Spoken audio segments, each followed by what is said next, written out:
The new Forester is finally here, and while it doesn't feature a dramatic new look, everything about it has been changed or tweaked in order for it to take on the very best in the industry.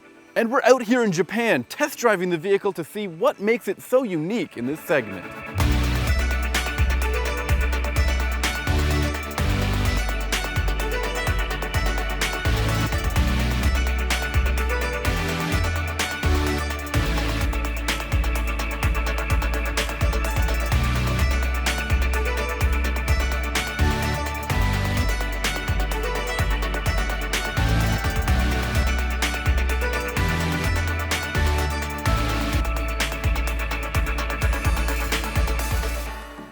It may not look all too different than before, but this vehicle is wider and longer than the outgoing model, which allows for more interior room. And somehow the Forester is lower than before too, but it still features an impressive 8.6 inches of ground clearance. One important thing the Forester nails with the design is the boxy SUV look. It looks rugged in a way that a CR-V, CX-5, or Escape never will. That boxy design actually has a ton of perks. Not only does the Forester have fantastic visibility, it also has one of the wider trunk openings I've ever seen in this segment. Subaru says you can put a full-size golf bag in here without having to tilt it, and that's pretty handy. Its 76.1 cubic feet of storage trumps that of the CR-V, and it has more passenger space than the RAV4. The practical nature of the Forester doesn't just end at the trunk. Look at how wide these doors open. That'll make life really easy on a parent who has to install a child seat.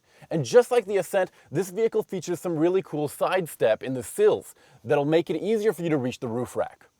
The rear seats have more space for your feet and have been specifically redesigned to make it easier for you to get in and out. And the rear seat pockets have been redesigned too, making them more useful for the modern age, with pockets that can hold smartphones or tablets and are within reach of the charging ports. Up front, you get the newest version of Starlink, which is much better than it used to be. It features Apple CarPlay and Android Auto compatibility. The interior of the Forester has also been improved, and the vehicle looks more like the Crosstrek, which is pretty nice. I really like the bolstered seats, and you'll find better soft-touch materials where your knees and your elbows meet. More interesting is the climate control system, which works smarter by using the airbag sensors to tell who is in which seat. It can then determine whether or not to activate the climate control in a given area so that it can cut down on fuel economy. Fuel economy is a pretty important part of the compact crossover segment, and Subaru thinks the new Forester will hit 33 mpg on the highway. That fuel economy is achieved by using some all-new hardware. You see, the engine in this car is actually very closely related to what's found in the Impreza and Crosstrek, and it features 90% new parts. It's a 2.5-liter four-cylinder boxer engine that makes 182 horsepower and 176 pound-feet of torque, which means that this car now has output numbers that are closer to its competition, and it feels really good on the road. In addition to that, this engine now has automatic start-stop, which is a first for Subaru. The transmission in the Forester is also all new, and it actually borrows a lot from the Legacy and Outback, which received a pretty heavy refresh last year. It features 10% wider gear ratios, which improves with acceleration and smoothness on the highway. And overall, this engine and transmission feel really quiet too. Subaru is also boasting a new thermal engine management system, which brings the engine up to temperature much quicker than before. It's all mated to the standard all-wheel drive system, and that's what Subaru is really known for. And this car feels great on-road and off. I especially like the transmission tuning because the car feels really smooth at takeoff, and that's something that used to be a problem in the past. And there's a really good response from the transmission. It changes ratios really easily. It's also worth pointing out that following the Forester XT, which is no longer available, this car now has two drive modes that change the throttle response of the vehicle. The Forester also comes with two settings for X mode, a normal one that handles snow and dirt, and a hardcore one that handles deeper stuff. And it comes with hill descent control, which can automatically brake the car when you're going down some trickier situations, and you can just focus on steering the vehicle. This car uses the global platform that's also in use in the Ascent, Crosstrek, and Impreza, and it feels really solid and smooth on the road.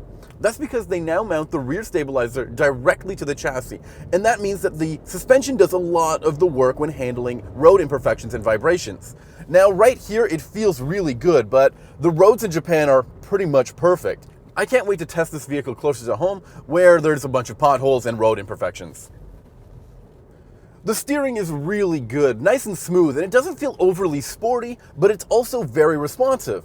It's a really good blend in both senses, and I'll say that that's really important in this segment, because some cars like the CX-5 are a little too sporty, while other ones, like say the CR-V, are really vague. Now, over the past few years, you've probably heard a lot about Subaru's safety track record, which has been stellar, to say the very least.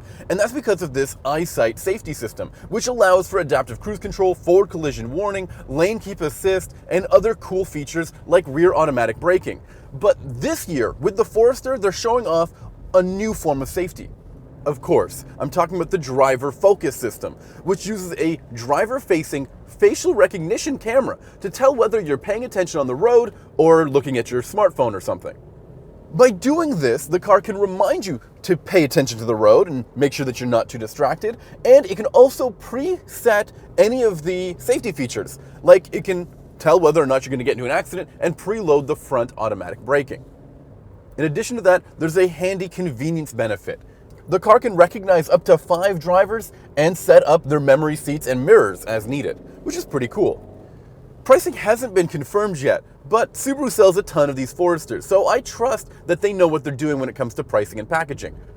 In the past, you would buy a Subaru if all you wanted was an affordable all-wheel drive vehicle. But as the Forester shows, the brand is shedding that reputation with unique safety features and fantastic family-friendly touches. And all of that goes very nicely with this car's rugged capability.